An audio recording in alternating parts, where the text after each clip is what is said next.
proses kanonisasi. Umi tidak bisa membaca dan menulis. Iya, itulah mukjizat Lalu Nabi. di Al-Bayyinah Kalau 2 ini seandainya kenapa di sini dia ada bisa membacakan lembaran-lembaran? ya kalau Coba kamu baca dulu seandainya, Al-Bayyinah 2. Al-Bayyinah 2 tolong baca dulu Bang, mohon maaf Bang. Ya, selamat malam Pak Lima Muda. Malam-malam. Ya, silakan saudaraku. Oke, selamat malam. Ntar toh aku pasang dulu toh. Itokku. Sekarang iya, silakan. Ya, Tok. Sekarang aku nggak menanya sama Ito, tapi Ito silakan bertanya sama saya aja. Nanti aku salah pula, Tok. Bertanya aja, Bang. Nanti bertanya aja dulu. Kok jadi takut? Iya. Aku lebih nantang aja dah. Kalau aku bertanya, nanti aku yang salah. Padahal saya itu berdasarkan fakta ya. Enggak, abang bertanya aja. Karena di sini kan saya itu memberitakan Injil. Nah, kalau ada yang bertanya tentang kitab saya akan jawab. Tapi kalau kamu mulai memframing, ngeyelan atau apa, baru di situ diskusi dua arah. Framing, ngeyel. Iya. Contohnya apa toh? Ya kayak si loading tadi lah. Itu memang nggak layak diskusi sama orang seperti itu. Karena dari mulutnya itu hanya keluar kata-kata kasar gitu. Masa dia juga seorang laki-laki selalu mengucapkan kata-kata kasar sama perempuan. Nggak ada adab dan etika. Aku baru masuk jadi nggak tahu. Tapi loading iya. tadi ya? Oh gitu. Ini aja deh tentang perbedaan cerita tentang kebangkitan. Kemarin udah ya, apa belum kita? Perbedaan. Ya silakan mau tanya apa? Karena apa sih loading itu ketika saya tunjukkan data-data, kan saya ini menjawab pertanyaan itu berdasarkan dalil. Saya selalu berusaha jangan menjawab berdasarkan pemikiran saya. Ketika saya jawab berdasarkan apa yang tertulis, karena apa? Kitab suci ini akan menjawab dirinya sendiri, nggak perlu ditafsir. Jangan ditafsir, biar firman Tuhan yang menjawab dirinya sendiri. Nah, ketika saya tunjukkan dalil, jawabannya di sini. Dia menghina, yang keluar dari mulutnya hanya kata-kata kasar, tidak punya adab, tidak punya etika. Nah, jadi tolong diskusi yang santun, saudaraku. Mungkinkah Tuhan menjadi manusia? Nah, oke, saya jawab saudaraku. Oke, lanjut. Tidak pernah ada dalam kitab suci ini mengatakan dia datang menjadi manusia. Tapi Filipi 2 ayat 6-8 menjadi seperti kita manusia. Supaya didapati pola Filipi seperti berapa? Kita manusia. Filipi 2. Filipi 2. Iya. Filipi 2 ayat 6-8. Oke, lanjut toh. Dia sendiri yang meskipun dalam rupa Elohim tidak menganggap bahwa menjadi setara dengan Elohim adalah sesuatu yang harus dirampas. Sebaliknya, dia sudah mengosongkan dirinya sendiri dengan mengambil rupa seorang hamba agar berada dalam keserupaan manusia. Dan supaya didapati dalam pola seperti manusia, dia sudah merendahkan dirinya sendiri dengan menjadi taat sampai pada kematian, bahkan kematian di kayu salib. Makanya di Lukas 2 ayat 11, hari ini telah dilahirkan bagimu Sang Juru Selamat Hamasia Tuhan di kota Daud. Itu ya jawabannya ya? Iyalah. Oke, aku jawab ya. Filipi 2 ayat 6-8. Kita bahas dengan jujur ya. Jujur. Jadi orang Kristen selalu bilang bahwa Yesua itu adalah Tuhan. Dengan dalilnya surat Filipi 2 ayat 2-8. Intinya Yesus dalam rupa Allah. Garis bawahin ya. Tidak Aduh, mohon maaf, saya langsung cut. Jangan lagi panggil nama Yesus. Tuhanmu itu lalu dicatut ke dalam kitab suci ini. Iya. Jadi apa aku nyebut namanya? Kan aku bilang Yesua. Allah. Itu kan nama Tuhanmu toh? Yang barusan kamu ucapkan itu nama Tuhan. Kalau Tuhan kami Allah.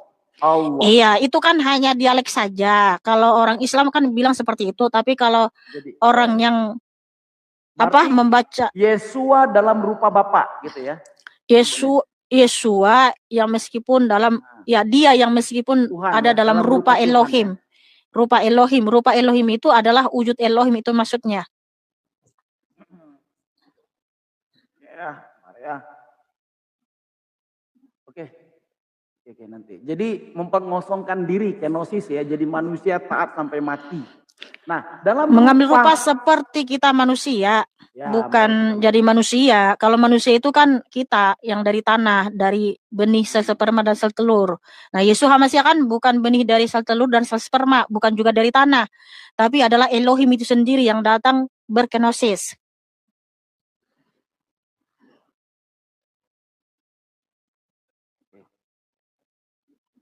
berarti Bapak adalah Elohim ya.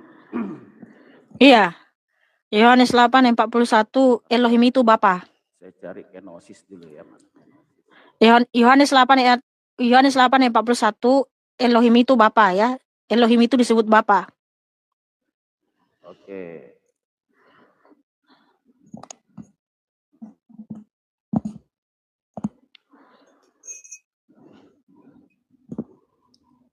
No, nyebutnya pakai susah nyebutnya kalau Elohim udah kebiasaan sama Tritunggal ya.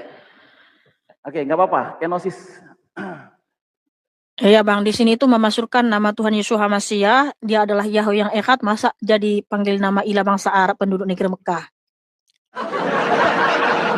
Jangan kau pakai begitu terus. Di zamannya Musa, mungkin Arab waktu itu belum terbentuk. Adanya Al-Ilah. Orang-orang Al-Ilah. Jadi gini, oke. Ya tapi mohon maaf Bang, rupa Elohim. Jadi bukan Allah ya. Jadi kata rupa bentuk penampilan status representasi bukan hakikat. Contoh logika manusia menciptakan segambar Elohim. Bukan berarti manusia sama dengan Allah. Nabi bisa membawa sifat Tuhan, rahmat, hikmat. Sama bukan Tuhan. Jadi rupa Allah itu tidak sama dengan Elohim itu sendiri. Ya, tidak mempertahankan kesetaraan dengan Allah. Ini poinnya paling penting. Saya bantah dalam ini ayat ini. Kenapa panggil nama Tuhanmu gitu loh, menjelaskan kitab suci saya. Kan Elohim aku sebut. Iya, kan kamu masih sebut nama Tuhanmu Bang. Nabi-nabi, rasul-rasul tidak pernah memperkenalkan nama sesembahanmu Bang. Yang mana? Yang mana? Allah? Iya. Aku belum terbiasa ya, mungkin kita baru pertama kali berjumpa. Ini yang kedua kali, jadi saya belum terbiasa. Maklumin aja. Oh, ya, oke. Mohon maaf, pasti bisa kok. Karena apa? Itu kan nama Tuhanmu, jangan panggil-panggil. Itu ya, untuk saya nyebut ajaran Allah kitab itu suci Tuhan ini. aja ya, Tuhan aja. Tuhan, Elohim juga bisa kok, gampang. Nah, oke. Dalam ayat ini sering dipakai, Anda mengatakan bahwa Yesua itu Elohim, ya. Yang walaupun dalam rupa Elohim tidak menganggap kesetaraan dengan Elohim sebagai milik yang harus dipertahankan. Kalian bilang kenosis, mengosongkan diri menjadi manusia taat sampai metong. Jadi dalam rupa Allah dalam rupa Elohim tidak sama dengan Elohim itu sendiri. Ayat bilang rupa Elohim bukan adalah Elohim. Ya, jadi kata rupa bentuk itu bukan berarti penampilan status atau representasi, bukan hakikat rupa. Contoh logikanya begini, manusia menciptakan segambar Elohim, bukan berarti manusia. Jadi abang di sini mau menjelaskan atau mau bertanya ini? Saya mau membantah. Saya membantah bahwa Anda. Loh, karena gini abang, firman Tuhan itu bukan hanya Filipi 2 ayat 6-8. Rupa Elohim itu dijelaskan lagi di Yohanes 1 ya 1-14 ya, saudaraku. Sekarang gini, gak apa-apa lah aku pakai nama Allah ya. Oh jangan, gak boleh. Gak boleh abang, saya aja gak mau lagi mengucapkan itu. Masa kamu mau jelasin firman Tuhan, Kejadian sampai Wahyu ada di situ firman Tuhan, kamu catut nama ilah bangsa Arab penduduk negeri Mekah. Saya memakai Bible ada di sana ada. Ya, makanya kalau diskusi sama saya pakai terjemahan ILT 3 atau ILT 4. Saya tidak menggunakan terjemahan LAI yang masih meninggikan nama ilahnya bangsa Arab penduduk negeri Mekah. Tapi mengganti nama Bapak YHWH menjadi sesembahan penduduk negeri Mekah ilah bangsa Arab. Filipi 2 ya, dalam bahasa Yunani utama ada namanya itu ekonensen. Jadi mengosongkan diri. Ya. Ada di dalam Filipi 2 itu original teksnya namanya morpheoteo, rupa Tuhan. Ada namanya morphedaulo, rupa hamba. Jadi kinesis Yesus mengosongkan hak ilahi atas selama inkarnasi. Ya. Nah, jadi tantangan logikanya begini. Kalau kenosis itu Yesua tidak memakai sebagian hak ilahi, apakah ini menurunkan kesetaraan? Apakah hakikat dan fungsional bisa benar-benar dipisahkan? Kalau Yesua bisa mengosongkan diri, apakah hakikat ilahinya tetap absolut? Nah, ini menjadi kritik. Bukan saya yang mengkritik, tapi dari zaman-zaman dahulu para akademisi, ya seperti non-trinitarian, kesetaraan hakikat dan kenosis adalah kontradiksi logis, kata non-trinitarian. Termasuk Anda kan oneness kan? Sedangkan saya bukan oneness, bukan JO, bukan Tritunggal. Saya itu adalah anak-anak Elohim, Galatia 3:26. Bukan saya bukan Yudaisme. Bukan. 1 Petrus 4 ayat 6. 1 Petrus 4 ayat 16 di situ mesianik. Enggak ada Yudaisme. Di situ enggak ada. Enggak mau lah, yang penting Anda sudah. Jadi bayangkan CEO perusahaan nih penuh CEO ya menyamar menjadi manusia, ya masuk akal nggak? Masuk akal. Kenapa? Karena orangnya sama, hakikatnya sama, dia sama-sama manusia. Nah sekarang kalau ada Tuhan menyamar menjadi manusia, masuk akal nggak? Nggak masuk akal. Kenapa? Karena berbeda eksistensi, berbeda logikanya. Ya, udah belum? Ini kayak ceramah di masjid kamu ini. Jadi kalau Maha Kuasa, apakah dia melakukan apa saja? Silakan dah. Saya menjelaskan kenosis kan. Menurut saya kenosis itu tidak masuk akal. Mungkinkah Tuhan menjadi manusia? Orang Kristen itu adalah salah definisi, salah kategori. Ya. Jadi makanya orang Kristen itu salah sembah. Kenapa salah kategori? Manusia ya manusia, Tuhan ya Tuhan. Nggak bisa Tuhan menjadi manusia. Karena itu kontradiksi secara akal sehat. Nah, oke, sudah saya Bang. tanya, kalau Allah Maha Kuasa, apakah dia melakukan apa saja? Jawab. Enggak ada Tuhanmu itu Maha Kuasa, Bang. Kenapa kamu sebut nama Tuhan? Yang Maha Kuasa itu adalah Yahweh Yeshua. Maha Kuasa. Saya sering dengar Anda bersama saudara saya tadi, siapa namanya? Pendeta Pastor Loding, tentang kemahakasaan. Jadi selama ini saya menyimak Anda, ya itokku. Saya selalu menyimak Anda. Setiap hari saya pandang wajahmu di TikTok ini, ya. Tiap tahun, tapi baru berani naik. Jadi saya memperhatikan Anda salah menafsirkan tentang kemahakuasaan. Anda salah kategori tentang kemahakuasaan. Nah sekarang Anda jawab, kalau Tuhan kamu, Elohim itu Maha Kuasa, apakah dia bisa melakukan apa saja sehingga dia bisa menjadi manusia? Coba jelaskan. Pertanyaan, kemahakuasaan menurut Anda itu apa?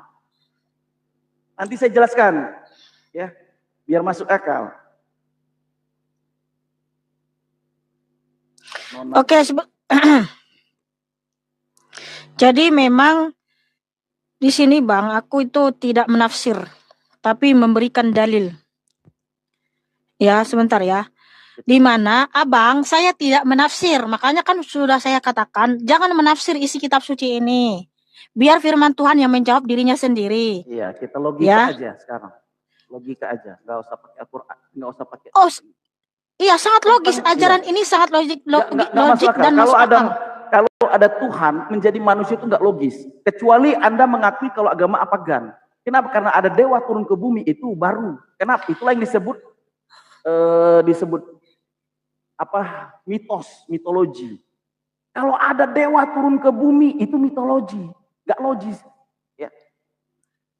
Justru kamu ini yang nggak logik Bang. Dewa itu nggak ada, itu mitologi Yunani. Cuman ya kamu ini. Theos. Iya, makanya aku bilang kalau ada Tuhan menjadi manusia. Gini bentar, sabar dulu. Justru pemikiranmu sudah ada di zaman Yunani. Bang, bagaimana mungkin kamu percaya sama dewa-dewa yang turun jadi manusia? Itu hanya mitologi Yunani, nggak pernah ada, Bang. Itu nggak pernah nyata. Cumananya Bang ya dulu Tuhan. Makanya nggak logis pemikiranmu. Yesus, Yesua Hamasia itu turun ke bukan bumi dewa menjadi Zeus, manusia. bukan Yesua- dewa Poseidon, Iya, bukan paham. Dewi Hermes, dewa Hermes, bukan Dewi I see. Artemis. Enggak gini, kok bisa gitu loh? Ini sudah 2026, kok kamu masih percaya ada dewa menjadi manusia? Ada apa mitologi Yunani? Ya, ajaran mitologi Yunani itu yang Yesua. percaya sama dewa Zeus. Loh, Yesua Hamasia bukan dewa Yesua. Zeus, gimana ya kamu ini? Enggak, dengar dulu. Gimana? Kan kamu bilang Sekarang ada gini aja. ajaran Oke. pagan yang Sekarang mempercayai dewa datang menjadi manusia atau lahir menjadi manusia. Itu nggak pernah ada, Bang. Ajaran Yunani, mitologi Yunani. Dengar dulu. Ya ampun, dari tadi kamu mau bicara. Udahlah, bicara aja lah kamu sebosnya. Oke, saya bicara Kan ya abang mau sampai habis. bertanya. Oh tidak lah, nggak saya izinkan lah, bercanda saya.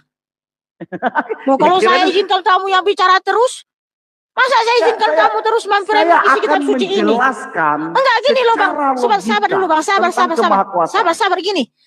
Bang, tolonglah kamu berpikir yang cerdas.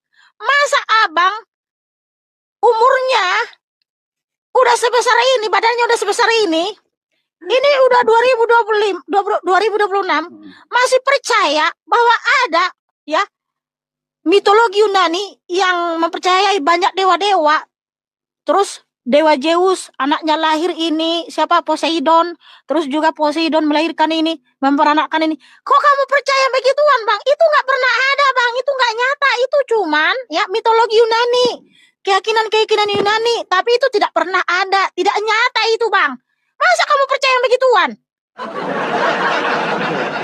Kamu paham nggak, Bang? Ini dengar dulu. Orang Yunani itu kan ada namanya dewa-dewa. Di dalam mitologi Yunani ada kepercayaan kepada dewa-dewa. Dewa Zeus, terus dewa Zeus nikah sama Dewi Artemis dan segala macam. Terus lahirlah anaknya Poseidon. Itu nggak pernah ada, Bang. Itu nggak pernah nyata. Iya, emang itu nggak pernah ada. Namanya mitologi, itu mustahil dilakukan. Ya itu dia. Makanya dengar. Iya itu dia. Tapi kamu tadi meyakini. Masa dia seperti dewa ini gini? Lah, jangan kamu samakan dengan dewa Zeus, dengan dewa Poseidon. Sekarang Anda jelaskan kemahakuasaan Elohim Anda. Nanti saya jelaskan kemahakuasaan saya. Oke. Silakan. Makanya ya dengar ya. Mute dulu Bang.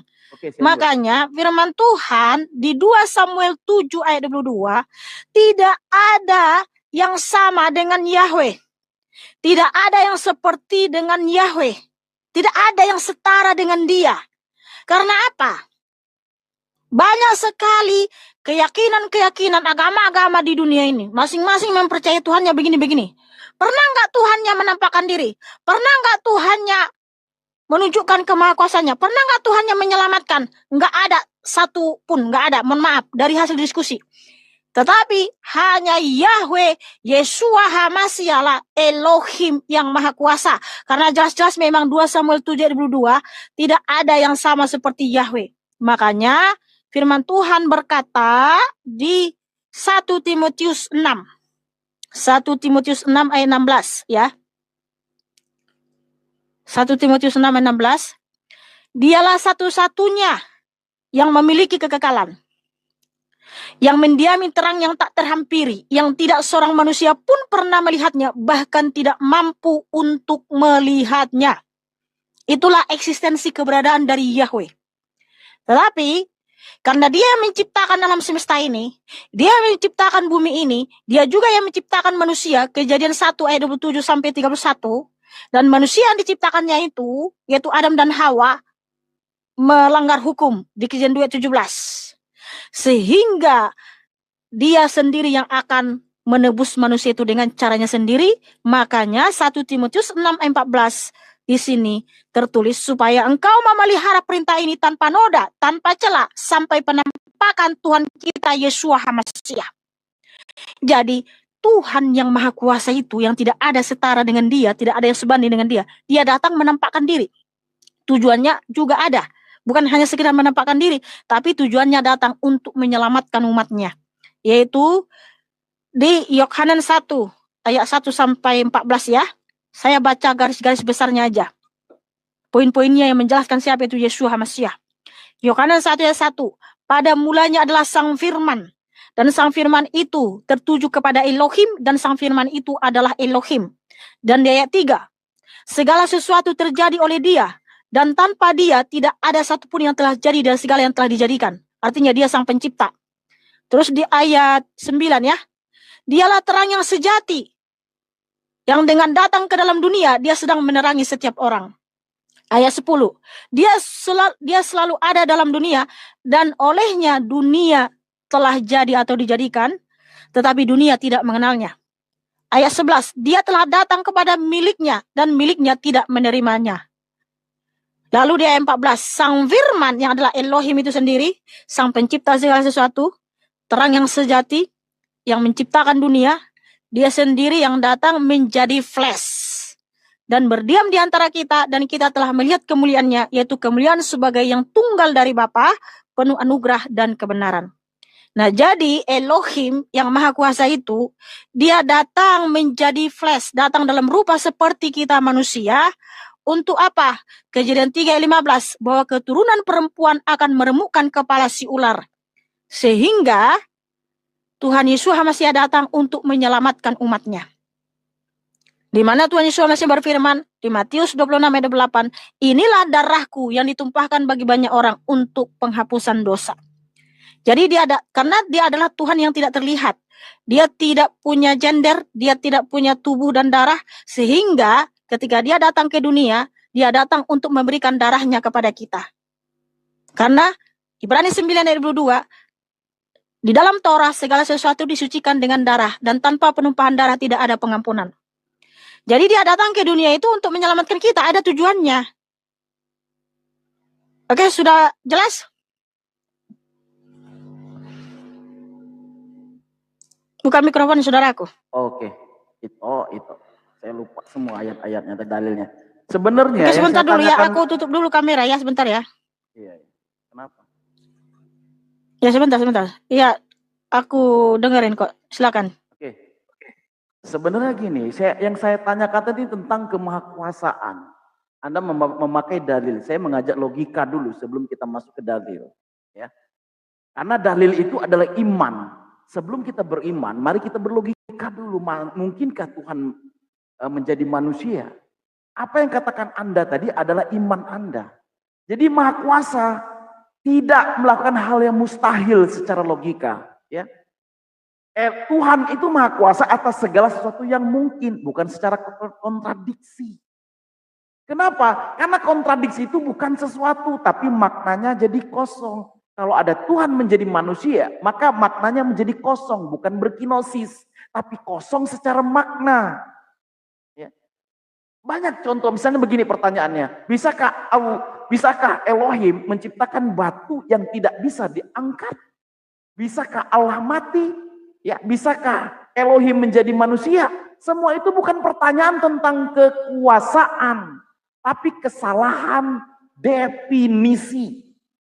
Kalian tidak bisa mendefinisikan mana Tuhan, mana manusia. Jadi apakah manusia itu bisa membuat lingkaran bersudut? Yang namanya lingkaran nggak mungkin bersudut. Ya bukan tidak bisa. Tapi itu bukan apa-apa. Lingkaran bersudut berarti itu konsep kosong. Saya bantah dalilnya. Banyak sekali dalilnya tadi. Ya, jadi secara logika itu tidak mungkin. Ada Tuhan yang turun ke bumi lalu menampakkan diri kepada Yesua. Nah sekarang 2 Samuel 7 ayat 2. Ya, benar nggak 2 Samuel 7 ayat 2? Benar ya? Raja Daud berkata kepada Nathan, aku tinggal di rumah kayu aras, tetapi tabut Elohim tinggal dalam kemah. Nah, kalau kita bantah ayat ini tidak berbicara tentang keilahian Yesua. Kenapa? Karena ayat ini konteks tentang zaman Nabi Daud sebelum kelahiran Yesua. Jadi nggak ada kaitan langsung dengan klaim Yesua sebagai Elohim, nggak ada. Tabut Elohim itu menunjukkan simbol. Bukan Gini zat. Bang. Kamu bertanya aja deh, kamu menjelaskan ya, gini. Oke, gini ya. Saya berlogika. Saya nggak bawa kitab. Yesua HaMasiah datang ke dunia itu ada tujuannya. Ya, Karena gini, nggak masuk tujuannya akal, untuk Karena menebus kita dari hukumnya sendiri yang telah dilanggar Adam dan Hawa itu di Kejadian 2:17. Karena apa? Adam dan Hawa itu melanggar hukum. Jangan makan buah pohon pengetahuan, sebab pada hari engkau memakannya pastilah engkau akan mati. Nah, itu dilanggar oleh Adam dan Hawa. Sehingga Adam dan Hawa dan keturunannya dosa mengalami waris. kematian. Bukan dosa waris, tapi melalui Adam, dosa kan sudah masuk ke dunia ini hanya dari satu orang, sehingga manusia Ya, mengalami dosa waris kematian. namanya. Nah, Original artinya sin. supaya manusia itu kan kembali menjadi debu tanah dan rohnya masuk ke alam maut. Nah, supaya bisa bangkit dari kematian, bagaimana caranya? Karena kan Tuhan nggak bisa menghapus hukumnya di Kejadian 2:17 karena Dia itu Tuhan yang konsisten, Tuhan yang setia kepada hukumnya. Nah, supaya kita bisa bebas dari hukum Tuhan yang telah dilanggar Adam dan Hawa, maka ada namanya penebusan melalui darah yang tertumpah. Karena apa? Nyawa diganti dengan nyawa. Jadi ada nyawa yang kudus yang mau mati untuk kita supaya kita bebas dari hukum Tuhan, supaya kita bisa bangkit. Itulah tujuan Tuhan datang ke dunia. Dan juga itu sudah dinubuatkan di dalam kitab Torah, di dalam kitab para nabi tentang Sang Mesias yang datang menyelamatkan umatnya dengan darahnya sendiri. Ya, nah, kalau kamu bilang itu, sebentar. Kalau kamu bilang itu nggak masuk akal, padahal Tuhan Yesus HaMasiah itu sudah terbukti Dia Sang Juru Selamat melalui karyanya di atas kayu salib. Dia mati dan bangkit pada hari yang ketiga, hidup selama-lamanya, supaya setiap orang yang percaya kepadanya juga ikut bangkit untuk hidup yang kekal. Makanya ada kebangkitan di hari zaman. Kan masuk akal sekali, logis. Nah, saya tanya dulu sama kamu. Kenapa kamu begitu kamu percaya nggak di hari zaman ada kebangkitan orang mati? Karena nggak mungkin. Nggak ada kebangkitan. Bahkan di dalam Bible itu, kebangkitan itu berbeda-beda. Di dalam agamamu ada nggak mungkin. keyakinan? Kebangkitan itu nanti di yaumil akhir. Di yaumil akhir. Hari kiamat baru ada kebangkitan. Oke, gini aja saya mau tanya. Kenapa di dalam agamamu kamu bisa menjelaskan nggak pakai dalil? Kenapa manusia mengalami kematian dan kenapa nanti di hari zaman juga akan ada kebangkitan? Apakah Tuhanmu sudah terbukti Dia Sang Juru Selamat yang menyelamatkan dari kematian sehingga nanti di hari zaman ada kebangkitan? Silakan jawab pakai dalil. Pertanyaannya, apakah Tuhanmu bisa dibuktikan? Ya, dibuktikan bukan di dalam Bible, di luar Bible, kebangkitan itu benar-benar ada. Ada nggak? Ada nggak yang bisa membuktikan semacam prestasi pertinggalan Romawi atau Yahudi yang mengatakan bahwa Yesus itu bangkit? Ada nggak?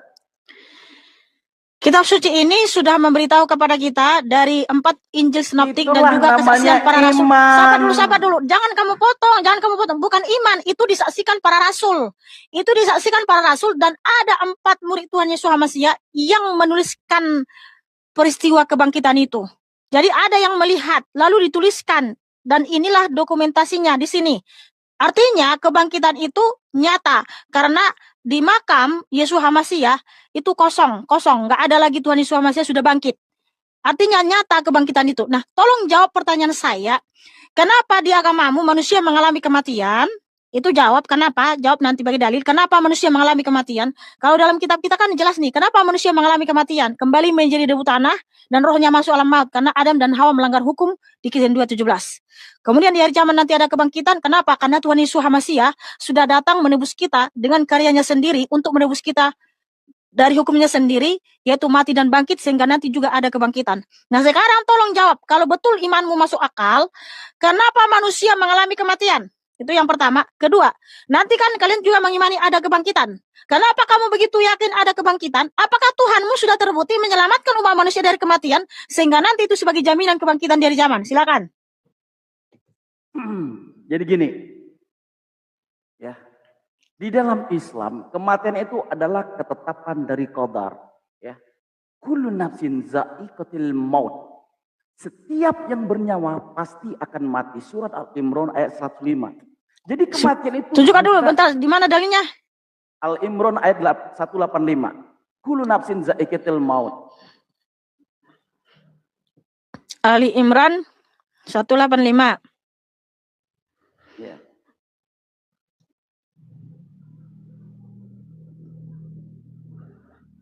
Sudah. Sebentar, sabar.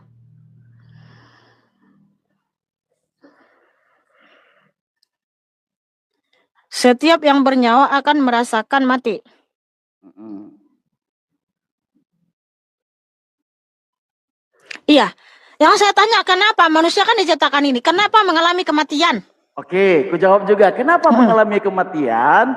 Karena kematian itu adalah ujian hidup. Dalilnya surat Al-Mulk ayat 2. Allazi khalaqal mauta wal hayata liyubluwakum. Ya. Kematian ahsanul itu amala. ujian. Macam mana Iya. lagi orang mengalami ujian, dia sudah mati, nggak bisa Yang merasakan apa-apa. menciptakan mati dan hidup untuk menguji kalian. Jadi maknanya hidup adalah ujian, mati adalah pintu menuju akhir dari hasil ujian. Ya.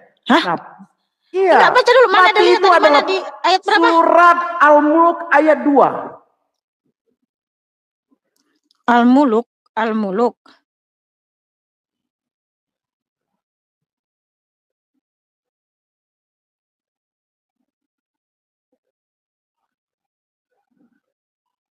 Al-Mulk 2. Ya. Yang menciptakan mati dan hidup. Yang saya tanya, kenapa manusia mengalami kematian, Bang? Iya, kan sudah bilang kematian itu sudah diqadar ya, bahwa ketetapan dari Allah. Kullu nafsin za'iqatul. Semua manusia itu pasti mati, enggak ya. Kullu nafsin za'iqatul. Setiap orang yang bernyawa pasti akan mengalami namanya kematian. Semua makhluk hidup yang ada di dunia ini termasuk Yesus pasti akan mengalami kematian. Jangan kebawa Yesus Hamasia dulu, iya. karena gini, di dalam kitabmu Al-Muluk 2, yang menciptakan mati dan hidup. Yang menciptakan jadi kematian itu ada gini. hidup dan Bang, mati adalah untuk menguji kami sebagai manusia. Karena tujuan hidup kami itu adalah wa ma khalaqtul jinna wal insan illa liya'budun, kata Allah. Allah tidak kuciptakan jin dan manusia hanya untuk beribadah kepadaku, hanya untuk menyembah Allah. Karena tujuan kami diciptakan Allah hanya untuk ibadah, bukan surga. Nah, ketika Allah sudah ridho dengan segala amal kita, baru rewardnya adalah surga. Berbeda dengan justru Kristen. gini Bang, mohon maaf Bang, saya jadi timbul pertanyaan. Kamu tadi membahas Al-Mulk ayat 1, ayat 2 ya. Coba kamu baca ayat 1-nya, kan artinya bahwa Tuhanmu itu menguasai kerajaan dan dia maha kuasa atas segala sesuatu, yang menciptakan mati dan hidup. Iya, artinya karena dia yang menciptakan hidup dan mati. Menciptakan mati dan hidup. Apakah terbukti ini Bang ayatnya ini? Pernah nggak Tuhanmu melakukan suatu perbuatan, dia menciptakan kematian dan kehidupan? Yesus mati. Walah, Yeshua HaMashiach itu adalah Elohim itu sendiri, yang dimana dia terbukti adalah menciptakan kematian dan kehidupan. Dia makhluk hidup. Panglima Muda, justru yang terbukti menciptakan kematian dan kehidupan itu Tuhan Yesus HaMashiach. Nah, kalau Tuhanmu pernah menciptakan kematian dan kehidupan, siapa yang emang pernah dia berkuasa atas kematian dan kehidupan? Siapa yang pernah dimatikan oleh Tuhanmu dan dihidupkan oleh Tuhanmu? Yesua. Oh, jangan kayak gitu dong. Itu namanya kamu itu berusaha ya merendahkan Tuhan kami. Karena Tuhan Yesus HaMashiach berfirman, Yohanes 10:18, dia berkuasa memberikan kematian. Bang, justru Tuhanmu itu muncul di abad ke-7. Bagaimana mungkin kamu mengklaim sesuatu yang muncul belakangan? Agamamu itu juga abad ke-16. Gimana nama tujuh? Sedangkan yang menyaksikan Yeshua HaMashiach mati dan bangkit itu para rasul. Nggak pernah para rasul itu memberitakan nama ilah bangsa Arab penduduk negeri Mekah. Nggak pernah para rasul, para nabi dari Israel memberitakan Tuhan yang bernama ALLAH, sesembahan penduduk negeri Mekah, ilah bangsa Arab. Jangan kamu terlalu jauh kali Bang. Kalau kamu ke bahasa Arab, Nabi Israel saya tunjukkan bahwa semua Nabi Israel itu Islam. Di mana? Ada dalilnya. Saya tunjukkan nanti sebentar. Di mana? Ya. Ada dalam Al-Quran. Saya ambil contoh aja. Saya ambil contoh Al-Quran itu tulisan nabi-nabi dari Israel. Bukan nabi. Tulisan dari Allah. Jadi Allah sendiri yang mengatakan makana Ibrahimu Yahudian wala Nasorian wa makana Ibrahim wala Yahudin wala Nasorian walakin kana hanifan musliman wa makana minal musyrikin. Ibrahim bukan Yahudi, bukan juga Nasrani, tapi ia seorang yang hanif dan lagi muslim. Dan dia itu yang berkata siapa? Nah, Allah yang berkata. Sekarang kepada siapa? Sekarang tunjukkan, ya, kepada kami. kepada kami. kalian. Sekarang Oh, jadi tunjukkan kepada Tuhanmu umat langsung muslim. berkata kepada Allah kalian. berkata di dalam Al-Quran surat Al-Imran ayat 67 mengatakan bahwa Ibrahim ini membantah bahwa agama Kristen dan Yahudi. Ibrahim itu bukan Yahudi, Ibrahim itu bukan Kristen, tapi dia adalah seorang yang Muslim. Nah, sekarang ada nggak di dalam Bible Anda secara eksplisit mengatakan Ibrahim itu beragama Kristen atau Yahudi? Ada nggak? Tunjukkan dalam Bible Anda. Ada nggak seeksplisit kami? Itu kan perkataan nabimu. Ini kata siapa Nabi? Al-Quran. Itu perkataan Nabi itu hadis. Iya, ini oke. Nabi. Al-Quran. Oke, latar belakang Allah. adanya Quran seperti apa? Latar belakang adanya Quran seperti apa? Kok latar? Berarti ya jangan samakan dengan Bible. Bible Anda itu perkataan manusia. Satu pun nggak ada itu. Satu pun nggak ada perkataan Yesus. Saya bisa buktikan. Oke, kalau betul Quranmu ini adalah perkataan Tuhanmu, berarti Quranmu ini langsung kedebuk dari langit gitu. Ya enggak langsung ada bertahap selama cemana terjadinya? Cemana terjadinya? Al-Quran lebih sezaman. Al-Quran Oke, kalau begitu sezaman siapa yang dengan Nabi. Sekarang Yesus ya, siapa yang nulis Quran? 70 Masehi. Ya, siapa yang nulis Quran? Siapa yang nulis? Izinkan saya bernarasi. Nah, saya biar kamu jelas. Ya, proses terjadinya Quran, silakan. Iya, proses terjadinya Quran. Izinkan saya Jadi tolong jangan di-mute. Kadang serba salah kalau sama Mikan ini. Begitu saya sepanjang lebar langsung di-mute. Jadi bingung nantinya. Ya, jelaskan secara rinci proses terjadinya kitab Quranmu sehingga engkau pegang engkau atau umat Islam pegang kitab Quran. Silakan. Oke. Ya. Biar adil ya.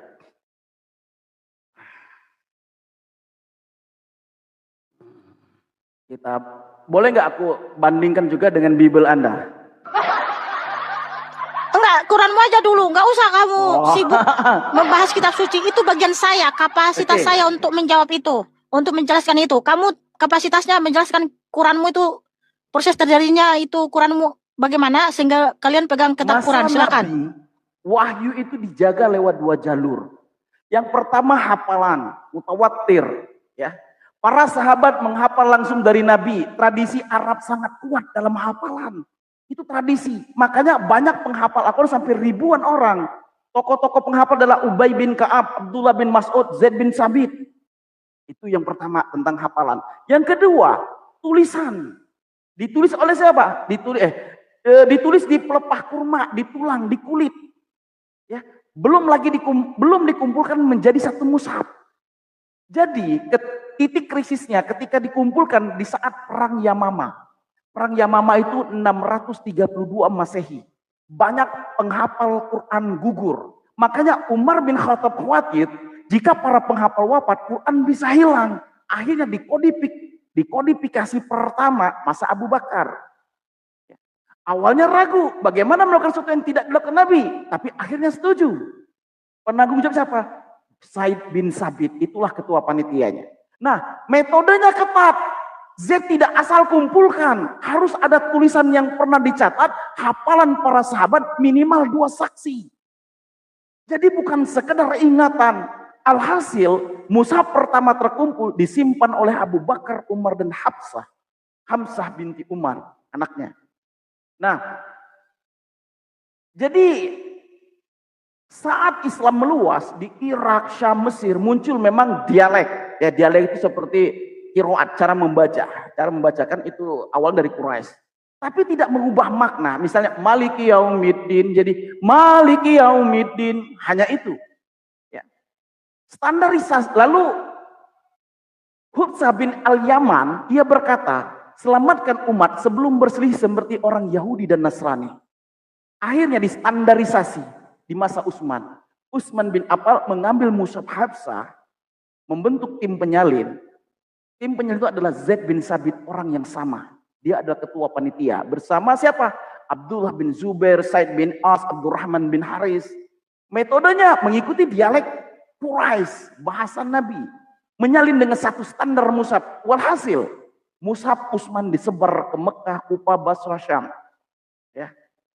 Nah, apakah ada perubahan isi?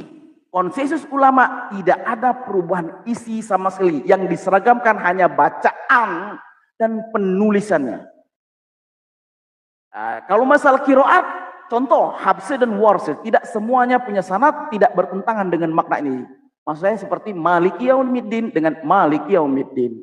Itu tidak merubah makna. Jadi di masa hafalan dan tulisan Abu Bakar dikumpulkan jadi Mus'haf Utsman, lalu distandarisasi global. Al-Quran tidak dikumpulkan sekaligus, tetapi dijaga Nabi melalui hafalan, dikodifikasi oleh Abu Bakar dan seragamkan oleh Utsman. Jadi itu. Nah itu asal mula dari kodifikasi. Dan kami ada saksi. Kalau kita bandingkan dengan Bible, ya nanti kamu Entar dulu, marah. jangan jauh kali gini bang. Artinya gini, sahabat-sahabat Nabimu kan menulis Quran kalian, ya kan? Itu apakah mereka berdasarkan apa yang mereka dengar dari Nabimu, atau mereka juga mendengar suara Tuhanmu? Atau berjumpa sama Jibril? Apakah? Hah?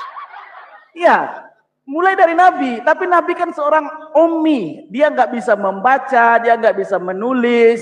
Ketika mendapat wahyu, lalu dicatat oleh para sahabat, dia kumpulkan di suatu majelis. Saya mendapatkan wahyu. Silakan ditulis, silakan dihafal wahyu. Nah, proses kanonisasi. Umi tidak bisa membaca dan menulis. Iya, itulah mukjizat Nabi. Lalu di Al-Bayyinah kalau 2 ini seandainya kenapa di sini dia ada bisa membacakan lembaran-lembaran? Ya, kalau kamu baca dulu seandainya, Al-Bayyinah 2. seandainya, ya, Al-Bayyinah 2, seandainya tolong baca dulu bang, mohon maaf bang. saya disuruh membantah pakai ayat saya nggak boleh membantah Quranmu Bible. sendiri. Sekarang Anda Quranmu sendiri mau loh. membongkar. Oke. Quranmu sendiri yang membantah Oke, ucapanmu terhadap Nabimu. biar netizen yang menilai siapa yang egois di sini. Saya nggak boleh membantah Bible, tapi dia membantah Kan kamu Al-Quran. bilang Nabimu ummi. Ummi Ya, itu artinya ya. tidak bisa membaca dan menulis, betul nggak? Iya, berarti Anda ini memang suka mencari-cari ya. Oke, terus bagaimana dengan Surah Al-Bayyinah Al-Bayyinah ayat 2, 2? terus apa? Tolong bacakan, siapa di situ yang membacakan lembaran-lembaran?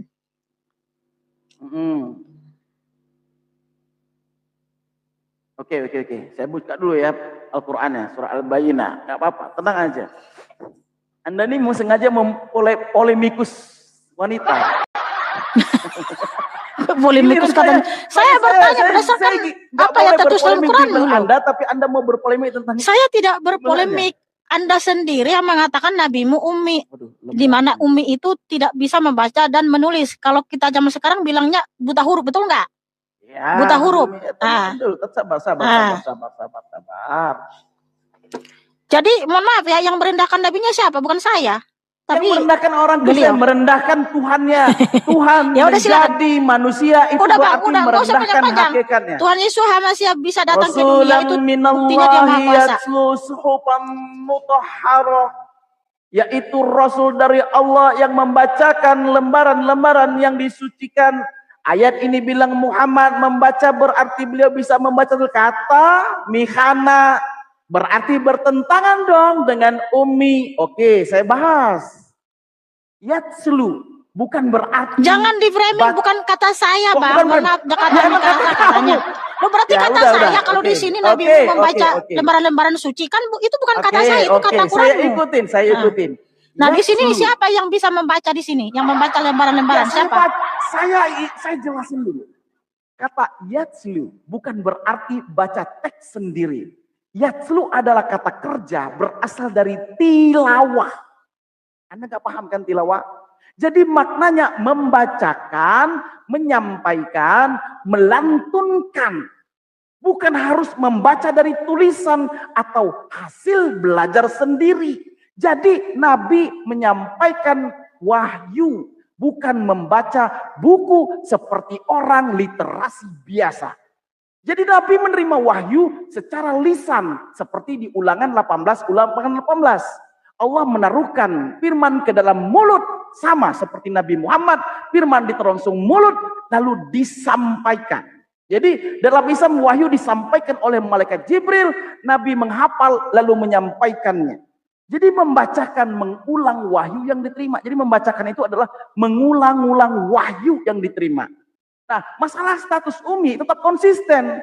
Umminya ada di dalil surat Al-A'raf 157-158. Nabiyil ummi. Hikmahnya apa? Membuktikan Al-Quran bukan karangan manusia. Karena beliau tidak belajar baca dan tidak belajar tulis sebelumnya. Ya. Jadi dalam bahasa Arab orang bisa ya membaca dari hafalan, membacakan tanpa melihat teks. Contoh, imam sholat membaca Al-Quran padahal dari hafalan. Itu contoh, lebih gampangnya begitu. Justru ini memperkuat mukjizat. Kalau Nabi tidak belajar baca tulis tapi bisa menyampaikan Al-Quran yang luar biasa, maka ini bukti wahyu, bukan karangan. Jadi framing Anda keliru, ya itu. Ya, Bunda. Oke, begini, mohon maaf ya, saya tidak framing. Jadi gini, terserah menurutmu nabimu Umi serahkan, itu imanmu. Saya enggak gugat itu kok, enggak protes, enggak kritik juga, terserah itu imanmu toh. Tapi gini Bang, sahabat-sahabat nabimu kan menulis Quran itu berdasarkan apa yang mereka dengar dari nabimu, dari Al-Fatihah sampai An-Nas, betul ya? Artinya mereka tidak pernah mendengar suara Jibril atau berjumpa sama Tuhanmu, sahabat-sahabat nabimu itu. Jadi dari Al-Fatihah sampai An-Nas itu berdasarkan apa yang didengar dari nabimu. Artinya hanya dari satu orang. Ya. Walaupun kalian ada mengimani sahabat yang berjumpa dengan Jibril. Jadi ada yang berjumpa dengan Jibril. Jadi kisah yang paling terkenal hadis Jibril namanya. Suatu hari seorang laki datang berpakaian sangat putih, rambut sangat hitam, tidak tampak seperti musafir. Lalu dia bertanya kepada Nabi, Islam, iman, ihsan, hari kiamat. Setelah pergi Nabi berkata, itu adalah Jibril. Dia datang untuk mengajarkan agama kalian. Jadi Jibril di pernah mana menampakkan dalilnya? diri. Di mana dalilnya? Di mana dalilnya? Di hadisnya riwayat Bukhari Muslim. Hadis itu yang nulis siapa? Nabi Muhammad. Yang ngomong Nabi Muhammad. Oh, katanya tadi hadis itu, dengarkan dulu. Hadis itu perkataan Rasulullah. Jadi ada 3 ya. Pertama, hadis itu adalah hadis fi'li namanya. Hadis fi'li, hadis perbuatan Rasulullah. Kami contoh, itu hadis fi'li. Contoh, mencium Hajar Aswad. Nah, ketika Rasulullah mencium, tapi dia tidak berkata, ciumlah Hajar Aswad, tapi dia hanya mencium. Sahabat melihat, itu namanya hadis fi'li. Nah, hadis qauli, misalnya, iqamis sholat, ya, bunya Islam lahum sin syahadati an la ilaha illallah wa iqamis sholat wa ita'uz zakat wa shaumi ramadan wa hajjul bait. Itu hadis qauli, hadis perkataan Rasulullah. Ya. Nah, mohon maaf Bang, artinya gini, mohon maaf jadi ini. Sebentar, mohon maaf, gini Bang. Dari Al-Fatihah sampai An-Nas, sahabat nabimu menulis itu berdasarkan apa yang mereka dengar dari nabimu. Ternyata tadi juga kamu bilang ada hadis yang menjelaskan bahwa ada orang yang berjumpa sama Jibril. Itu siapa yang nulis? Bukan sahabat-sahabat nabimu, betul nggak? Itu yang berkata siapa? Yang berkata siapa? Jadi ketika kami duduk, jadi Umar bin Khattab. Jadi ini adalah hadis dari Umar bin Khattab radhiyallahu an. Ya, artinya jadi Umar bin Khattab itu, mohon maaf, artinya Umar bin Khattab itu mendengar apa yang diucapkan oleh Nabi saudara kan? Iya, dengarkan dulu. Iya, Nabi saudara menyampaikan ada lagi orang yang jumpa sama Jibril. Itu artinya Nabi saudara yang menyampaikan. Ini sezaman. Dengarkan dulu, dengarkan saya. Ketika Umar bin Khattab, Rasulullah nih lagi membuka majelis.